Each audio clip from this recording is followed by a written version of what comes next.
धन्यवाद सभापति महोदय। आपने आज इस वित्त विधेयक पर बोलने का अनुमति दिया। मेरा ये पहला मौका है जब किसी विषय पर मुझे बोलने का अवसर लोकसभा में मिला है। सभापति महोदय, मैं झारखंड से आता हूं, जिस झारखंड में आजादी की लड़ाई लड़ने वाले बिरसा मुंडा, सिद्धू कान्हू, चांद भैरव, ठाकुर विश्वनाथ गणपत राय और शेख भिखारी जैसे महापुरुष पैदा हुए। मैं उनको नमन करते हुए अपनी बात को प्रारंभ करना चाहता हूं। सभापति महोदय, 1947 में हिंदुस्तान आजाद हुआ, लंबा समय बीत गया। हम गांव के रहने वाले हैं, शहर को भी थोड़ा बहुत देखा है। आजादी के पहले क्या क्या सपना हिंदुस्तान के लोगों ने देखा होगा, उसका अंदाज थोड़ा बहुत इतिहास के विद्यार्थी होने के नाते मुझे पढ़ते हुए और पढ़ाते हुए भी नजर आए हैं। लेकिन मैं इस लोकसभा चुनाव के पहले जब क्षेत्र में जा रहा था और झारखंड का दौरा कर रहा था तो सर्वत्र निराशा और हताशा का वातावरण देखने को मिला था। लोग हिंदुस्तान के प्रति, हिंदुस्तान में अपने भविष्य के प्रति उदासीन हो गए थे, निराश हो गए थे। उनको लग रहा था कि यह देश अब शायद सुधरने वाला नहीं है, इस देश में नौजवानों का भविष्य बनने वाला नहीं है, इस देश में किसानों का भुखमरी समाप्त होने वाला नहीं है, इस देश में मजदूरों को मजदूरी करने के लिए भी स्थान नहीं मिलेगा। झारखंड जैसे पिछड़े राज्यों के जंगल की क्षेत्र से भी हजारों की तादाद में मजदूर अरब कंट्री में जाकर के काम करते हैं और पैसा कमा करके घर लाते हैं। देश की अर्थव्यवस्था की ऐसी दुर्दशा, इसकी कल्पना हम सबने नहीं की थी।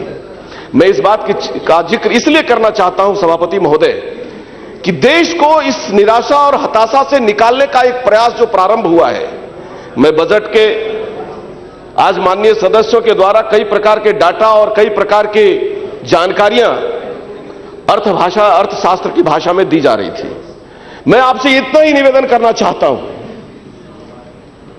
कि इस देश की दिशा देने के लिए, अर्थव्यवस्था को दिशा देने के लिए जो रास्ता मिलना चाहिए था, यदि वो आजादी के बाद मिला होता तो शायद यह दुर्दशा देश को देखने को न मिलती कि यहां पर शिक्षा नहीं मिलता। यहां पर हॉस्पिटल में जाइए, हर शहरों में हर गली में हॉस्पिटल है, किसी हॉस्पिटल में मरीजों को लिए सोने के लिए जगह नहीं मिलती है। स्कूल हजारों खुल रहे हैं, सैकड़ों खुल रहे हैं, लेकिन स्कूलों में पढ़ने के लिए, नामांकन के लिए जगह नहीं मिलती।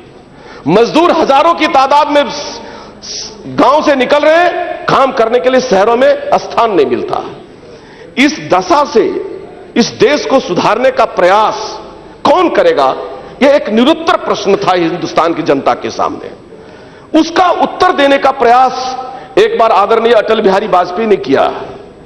लोगों को लगा कि शायद इस देश के अंदर, क्योंकि मुझे याद है सभापति महोदय, तब मैं छात्र के आंदोलन में रहता था और गांव के क्षेत्र में काम करता था। जीटी रोड सबसे महत्वपूर्ण सड़क, उसमें इसी बरसात के महीने में हर साल हम लोग धन रोपनी का काम करते थे, क्योंकि सड़क में गड्ढा होता था और उसमें हम लोग धान रोप करके अपना विरोध दर्ज करते थे।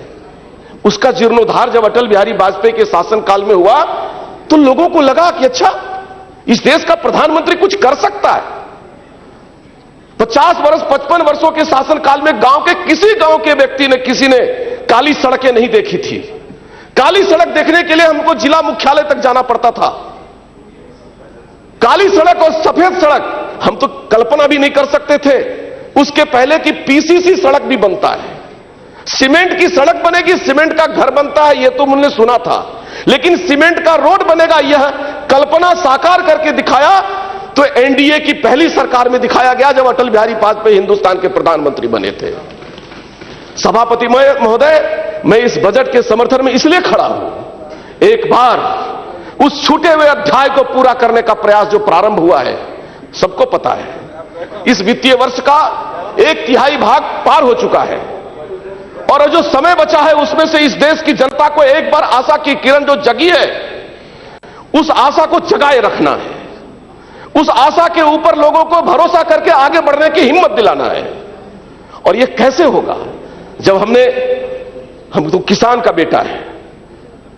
आपने धान बेच करके, चावल बेच करके पढ़ाई लिखाई किया था, लेकिन जब मैं गांव जाता हूं तो पिताजी यही कहते हैं, कभी खेती करने मत आना, खेती करने आओगे भूखों मर जाओगे। खेती की दुर्दशा ऐसी है। हम 8वां क्लास से पढ़ रहे हैं कि इस देश की अर्थव्यवस्था को, इस देश की 80% जनसंख्या कृषि पर निर्भर करती है, लेकिन इस देश की 8%, 11% मात्र खेतों में पानी पहुंचा है, वो भी अर्थशास्त्र की भाषा में। सच्चाई हम यही देख रहे हैं, जिस क्षेत्र में हम आते हैं वहां पर 12 महीना पानी मिले ऐसा 1% भी खेत नहीं है, 1% भी खेती करने योग्य जमीन नहीं है। आखिर इस देश की गरीबी कहां से समाप्त होगी? इसलिए मैं धन्यवाद देना चाहता हूं इस बार अपने वित्त मंत्री जी को और भाई नरेंद्र भाई मोदी जी को कि उन्होंने कृषि को प्राथमिकता दिया। शायद हिंदुस्तान तब तक राहत का सांस नहीं लेगा जब तक इस खेत में पानी, यहां के खेतों में पानी नहीं पहुंचेगा। हम उस जनसंघी खानदान से आते हैं, अध्यक्ष महोदय, सभापति महोदय, जहां हम ये कहते थे हर हाथ को काम तब मिलेगा जब हर खेत को पानी मिलेगा। सभापति महोदय, मैं 2 मिनट में अपनी बात समाप्त करता हूं। इसलिए अर्थव्यवस्था को एक नई दिशा देने का जो प्रयास किया गया है, उसके कारण हम आज इस बजट के पक्ष में खड़े हैं। सभापति महोदय, मैं आपके माध्यम से सिर्फ अब झारखंड, जिस राज्य से मैं आता हूं, मैं आपसे निवेदन करना चाहता हूं। वो राज्य अपराधियों और उग्रवादियों के पीड़ा से पीड़ित है। उस राज्य के विकास के लिए विशेष चिंता करने की जरूरत है। हम धन्यवाद देना चाहते हैं। हिंदुस्तान में 65 वर्ष में एक कृषि अनुसंधान केंद्र खुला था पूसा में। इस बार बजट में झारखंड को उसी प्रकार का एक केंद्र दिया गया और एक साथ बजट में 2 केंद्र दिए गए, एक आसाम को, एक झारखंड को। वैसे और भी संस्थान झारखंड को मिले, ये मैं आपसे प्रार्थना करना चाहता हूं।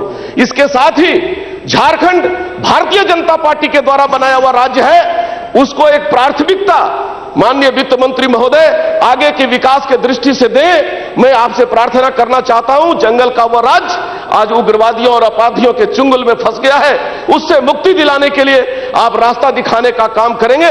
इसी भरोसे के साथ मैं इस प्रस्ताव का समर्थन करते हुए अपनी वाणी को विराम देता हूं।